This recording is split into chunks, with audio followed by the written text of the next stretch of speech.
মনোবীক্ষণ polyclinic, চিকিৎসার জগতে এক দশক। এখন এখানে সব বিষয়ে ডাক্তারবাবু একসাথে তলায়। ফোন করুন 7477999515 এই নম্বরে। স্থায়ীভাবে নদী ভাঙন প্রতিরোধ, ক্ষতিগ্রস্তদের উপযুক্ত ক্ষতিপূরণ ও দ্রুত পুনর্বাসন এবং ওয়াকফ বিল প্রত্যাহারের দাবিতে পথে নেমে প্রতিবাদ।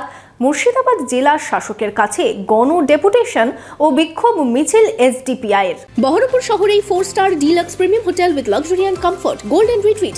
এখানেই জেলার একমাত্র ডিস্কোথেক, আছে রেস্টুরেন্ট, লাউঞ্জ বার, অত্যাধুনিক gym, spa, swimming pool, club মেম্বারশিপের সুযোগ। বহরমপুর শিল্প তালুকে golden retreat.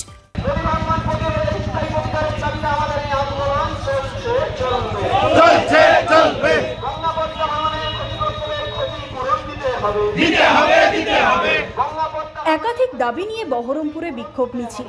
Deputation social Democratic party of ইন্ডিয়ার। বৃহস্পতিবার দুপুরে বিক্ষোভ মিছিল করেন সংগঠনের নেতাকর্মীরা। বিভিন্ন এলাকা ঘুরে টেক্সটাইল কলেজ মোড়ে জমায়েত করে হয় পথসভা। এরপর মুর্শিদাবাদ জেলা শাসকের কাছে গণ ডেপুটেশন দেওয়া হয়। মূলত শামসেরগঞ্জ ও লালগোলায় স্থায়ীভাবে নদী ভাঙন প্রতিরোধ, ক্ষতিগ্রস্তদের উপযুক্ত ক্ষতিপূরণ এবং দ্রুত পুনর্বাসন এবং ওয়াকফ বিল প্রত্যাহারের দাবি তোলেন তারা। লালগোলা এবং রহমানগঞ্জ যেসব এরিয়া ক্ষতিগ্রস্ত, তারাই অনেকে সেই এরিয়ার নাগরিক, তারা এসেছেন এখানে। আমাদের মূল দাবি হচ্ছে, 1 নম্বর দাবি, গঙ্গাকে স্থায়ীভাবে সেটা প্রতিরোধ গড়ে তুলতে হবে ভাঙনের, এবং ক্ষতিগ্রস্তদের ক্ষতিপূরণ, পাশাপাশি যারা এখনও অসহায় হয়েছে, বাড়িঘর বিচ্ছিন্ন ভেঙে গেছে, তাদেরকে স্থায়ীভাবে তাদেরকে পুনর্বাসন দিতে হবে এবং ওয়াকফ বিল প্রত্যাহার করতে হবে। এই 4টে দাবি নিয়ে আমরা আজকের এই প্রতিবাদ সভা করছি।